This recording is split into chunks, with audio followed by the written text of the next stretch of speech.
ഇന്നലെ രാത്രി താനോട് ഉണ്ടായിരുന്നു. സർ, എന്തൊക്കെയാണോ തന്റെ ലിമിറ്റിൽ നടക്കുന്നത്? സർ, മണിയൻകുട്ടേര് പറയും പോലെ ഇത് പണ്ടേ അടിച്ച് നാമാവശേഷം കണ്ട കാലം കഴിഞ്ഞു. പക്ഷെ സമ്മതിക്കത്തില്ല. എവിടോ തന്റെ വാസ്തുശില്പി? അകത്തുണ്ട് സാറേ, ഇവനൊരു മുഷ്കന. ഞാൻ നേരത്തെ ചോദിച്ചപ്പോ ഭജനയിലോ ഭണ്ഡാരത്തിൽ ഇരിക്കുകയാണെന്ന ഈ കയ്യാളം പറഞ്ഞത്. ആദ്യം സാക്ഷി വിസ്താരം, പിന്നെ മതിയോടോ ഗുരുമുഖ ദർശനം. വാ അഗസ്റ്റിൻ, ഈ പട്ടേരി പയ്യനെ കൊണ്ടുപോ. സ്വാമി വാ. കരയണ്ട. ഇന്നലെ എന്താ ഇവിടെ സംഭവിച്ച കുട്ടിയെ? സത്യത്തിൽ ആർക്കാ കൈപ്പഴ പറ്റിയത്? രണ്ടാം സാക്ഷ്യം ഇത്ര കൊച്ചം എവിടെ? കുട്ടിയുടെ മിത്രത്തെ വീട്ടിലേക്ക് പറഞ്ഞു വിട്ടു. അനിയന്റെ കണ്ണിലുണ്ണിയെ ഞങ്ങൾക്ക് വിട്ടുതന്ന് വീട്ടുകാരിയെ സേഫാക്കി വിട്ടുവെന്ന് നാട്ടുകാരിനി പറയും. അരുതാത്തതൊന്നും പറയരുതേ. ഏട്ടത്തിക്ക് വിഷമം കൂടിയിട്ടാ പോയത്. മുതുകിൽ മാത്രമല്ല, തലയ്ക്കും കുത്തിയിട്ടുണ്ട്, വലതു ചെവിയുടെ ഭാഗത്ത്. പിന്നിന്ന് മാത്രമല്ല കുത്തി വീഴ്ത്തിയത് അല്ലേ?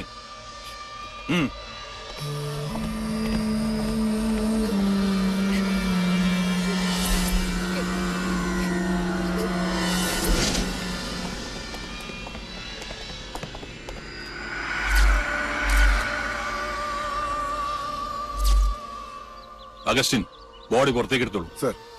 കാര്യങ്ങൾക്കൊക്കെ ക്ലാരിറ്റി ആവുന്നതുവരെ സംഗതികളൊന്നും സിമ്പിളായി എടുക്കണ്ട. Yes sir.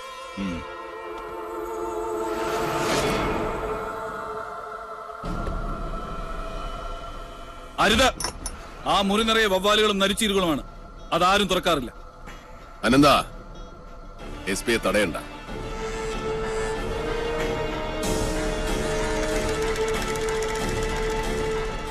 Mister S P, Nellore മനയിൽ ഒരു ശവം കൂടെ വീണ് കിടപ്പുണ്ട്. ശവമോ? ആരുടെ? ഇന്നലെ രാത്രി എന്നെ കൊല്ലാൻ വന്നവരുടെ കൂട്ടത്തിൽ ഒരുത്തൻ വഴിതെറ്റി കയറിയത് ആ മുറിയിലേക്കാണ്. തുറന്നു നോയിക്കോളൂ, അസ്ഥിവഞ്ചനമെങ്കിലും കാണും. അഗസ്റ്റിൻ,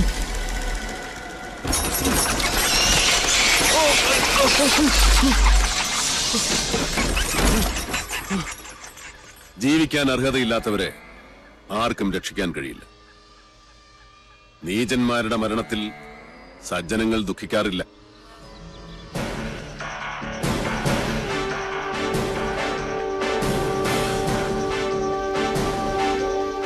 നിൽക്കണം.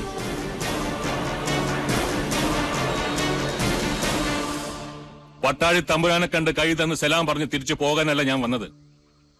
ഈ മരണത്തിലൊക്കെ നിങ്ങളുടെ കൈയില്ലേ? എനിക്ക് നിങ്ങളെ സംശയമുണ്ട്. സംശയിക്കണം സാർ. എല്ലാ സത്യാന്വേഷണങ്ങളുടെയും തുടക്കം സംശയത്തിൽ നിന്നാണ്. സംശയമല്ല, സത്യമാണ്.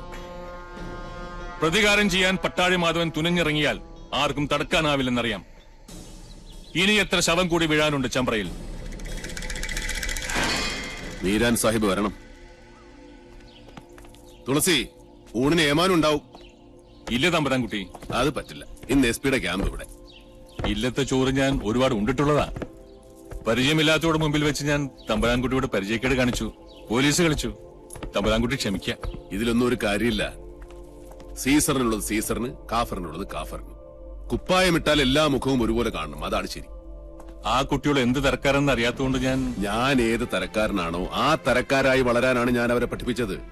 പിന്നെ എസ് പിക്ക് എന്താ അറിയേണ്ടത്? എല്ലാം വിശദമായി പറഞ്ഞുതരാം.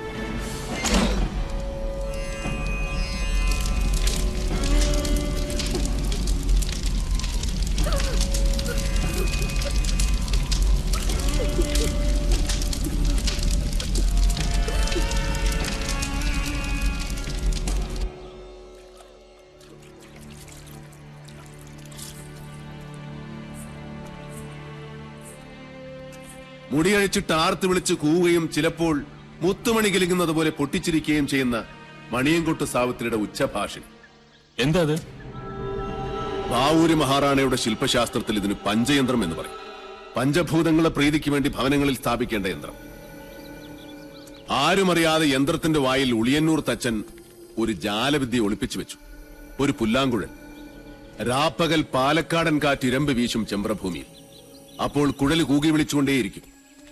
അതാണ് യക്ഷിഗർജനമായി ഇക്കണ്ട കാലം അത്രയും നെല്ലൂർ മനയിൽ മുഴങ്ങിക്കേട്ടത്. ആ വിദ്യ ഉളിയന്നൂർ കൗടില്യത്തിന്റെ മറ്റൊരു സ്മാരകം.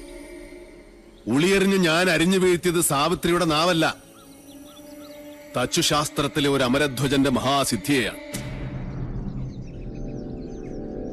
തമ്പുരാൻകുട്ടി തന്നെ പറയും. കോടതിയിൽ സബ്മിറ്റ് ചെയ്യേണ്ട കേസ് ഡയറിയിൽ കൊല ചെയ്തത് മണയൻകോട്ട് പ്രേതമാണെന്ന് എങ്ങനെ എഴുതി വെക്കും ഞാൻ? ആര് വിശ്വസിക്കും? ഈ പൊട്ടക്കുളത്തിൽ മുങ്ങിച്ചെത്തവന്റെ ശവം ചെമ്പ്രപ്പുഴയിൽ എങ്ങനെയാ പൊങ്ങുക? അസംബന്ധം. അസംഭവ്യമായി ഈ ഭൂമിയിൽ ഒന്നുമില്ല. നെല്ലൂർ മഠം പണിതത് വടക്കൻ തച്ചു ശാസ്ത്രത്തിന്റെ കർമാധികാരിയായ ഉളിയന്നൂർ തച്ചനാണ്. ഇതിൽ ആര് വീണാലും അവന്റെ ജഡം പുഴയിലേ പൊങ്ങൂ.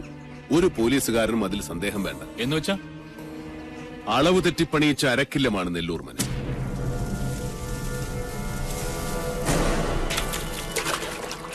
ഇത് കുളമല്ല, കിണറാണ്. ഇതിനുള്ളിൽ അകവളവും ഉൾക്കുഴിവുമുള്ള ഒരു ജലനാളി തീർത്തു വെച്ചിട്ടുണ്ട്. കൈമിടിക്കുള്ള ആ മഹാതച്ചൻ. ആ സൂത്രപ്പണി അറിയാതെ ഇവിടെ കാൽ വെക്കുന്നവൻ ആരായാലും ശരി, പതിക്കുന്നത് പടികുഴിയിലേക്കാവും. അന്ന് ഗിരീശൻ ചവിട്ടി വീഴ്ത്തിയപ്പോ ഞാൻ നേരിൽ കണ്ടതാണ് കുളത്തിന്റെ അടിത്തട്ടിലെ വിസ്മയലോകം. കണ്ടാൽ കുളം, ഉള്ളിൽ 140 കോൽ ആഴമുള്ള കിണർ, കുളത്തിന്റെ അടിത്തട്ടിൽ നിന്ന് തുടങ്ങുന്ന ഒരു ജലപാതം, ഏകദേശം 200 മീറ്റർ നീളമുള്ള ഒരു ടണൽ. നെല്ലൂർക്കാരനവരും എന്റെ അച്ഛനും കുഞ്ഞുണ്ണിയും ഈ ടണലിൽ കിടന്നാണ് ശ്വാസം മുട്ടി മരിച്ചത്. കിണറിനുള്ളിലെ വായുമർദ്ദം കാരണം വീഴുന്നവൻ നിലകിട്ടാത്ത ആഴത്തിലേക്ക് ആണ്ടുപോകും. കൊണ്ടുപോകുന്നത് നീർമർദ്ദയും സാവിത്രിയുമൊന്നുമല്ല, സാക്ഷാൽ ഭൂഗുരുത്വം. അരനാഴിക നീളമുള്ള നാളിയുടെ അങ്ങേയറ്റം കെട്ടിയിരിക്കുന്നത് ചെമ്പ്രപ്പുഴയുടെ നെഞ്ചിലും. കുളത്തിൽ വീണവന്റെ ശവം ഏറ്റത്തിൽ ഒഴുകി പിന്നെ പൊങ്ങുന്നത് പുഴയിലായിരിക്കും. എന്താ, പരീക്ഷിച്ചു നോക്കിയാലേ വിശ്വാസം വരുന്നുണ്ടോ മീരാൻ? പണിതവനേക്കാൾ മിടുക്കനല്ലേ അഴിച്ചു പണിത എന്റെ ചങ്ങാതി പ്രൊഫസർ പട്ടാഴി മാധവൻ നമ്പൂതിരി പറഞ്ഞതൊക്കെ എനിക്ക് വിശ്വാസം.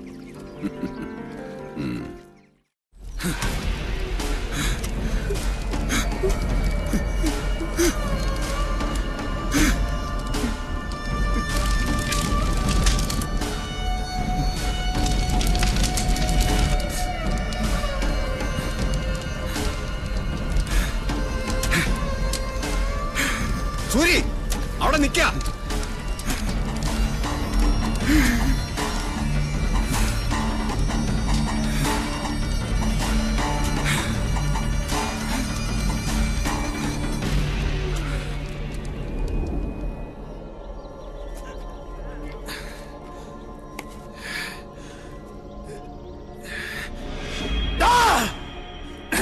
കാലപുരിക്കുമ്പോ ധൈര്യം ഉണ്ടാച്ചാ ഇറങ്ങി വാടാ തിരുമേനെ. കുട്ടാ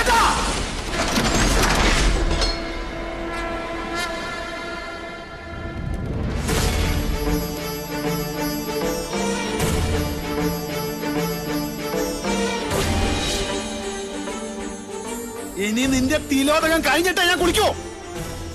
തിരിച്ചു പോവില്ല ചെമ്പ്രയെന്ന് നീയും നിന്റെ സേവകരും. ജീവനോടെ ചൂടുവല്ലാത്ത നീ.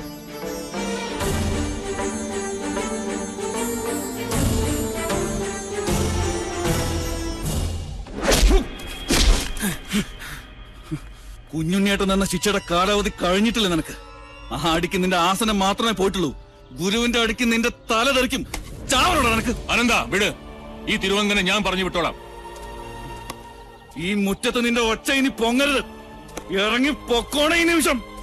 പട്ടാഴി തിരുമേനിയുടെ മുമ്പില് പിച്ച വെച്ച് നടക്കുന്ന മകനെ അയച്ച മൂപ്പിലാനുണ്ടല്ലോ, നിന്റെ അച്ഛൻ, അയാളെയാണ് എനിക്ക് കാണേണ്ടത്.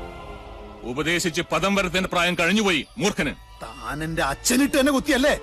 ഇക്കണ്ട കാലം എന്റെ അച്ഛൻ തലയിൽ കയറ്റി വെച്ച് കൊണ്ട് നടന്നിരുന്നത് മനസ്സിലായില്ലേ? പട്ടാളി തമ്പുരാന്റെ ഗുലാനെ തന്നെയാ സൽക്കാരത്തിന് വിളിച്ചപ്പോഴൊക്കെ ഞാൻ ഓടി വന്നത് മേലടുക്കളയിലെ രുചി നുണയാനല്ല, മണിയൻകോട്ട ആയുധപ്പുരയുടെ ശേഷി അളക്കാനാ. അതും പട്ടാഴി എന്ന് പറഞ്ഞിട്ടാ. അതാ കഥയുടെ ഗുളിക ചുരുക്കം.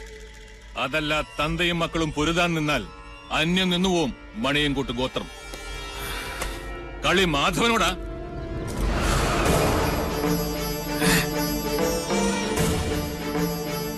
108 മർമ്മങ്ങളും കെട്ടുപോയ വെറും ഉടലാണ് നീ. ഇനി ഒരിക്കലും നിന്റെ വാക്കും നോക്കും നേരെ നിൽക്കില്ല. അതുകൊണ്ട് ശിഷ്ടകാലം ഇതുപോലെ ചത്തു ജീവിക്കും. അതാണ് നിനക്കുള്ള ശിക്ഷ. പൊയ്ക്കോളൂ.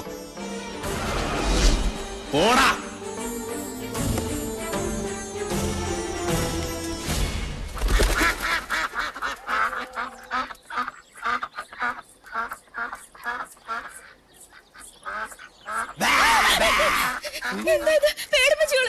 പേടിക്കാൻ തന്നെയാണ് പേടിപ്പിച്ചത്. ഇയാള് ബലിച്ചോറോ പടച്ചോറോ എന്ത് വേണോ ആയിക്കോ, പക്ഷെ എന്റെ ചോറിൽ പാറ്റയിടരുത്. എന്താ പറയണെന്ന് എനിക്ക് മനസ്സിലാവണില്ല. പുലിവേട്ടക്കാരൻ ആടിനെ വളർത്തുന്നത് പാല് കുടിക്കാനാ? അല്ലല്ല, പുലിയെ പിടിക്കാനാ. ഇയാളെ കാട്ടി യക്ഷി ക്ഷണിച്ചാൽ യക്ഷി വരും. ഇയാളെ തിന്നാലെന്ന് യക്ഷിയുടെ വിശപ്പ് മാറില്ല. അടുത്ത ഉരുള ഞാനായിരിക്കും. രഘുത്തമ, എന്താ എന്താ അവിടെ?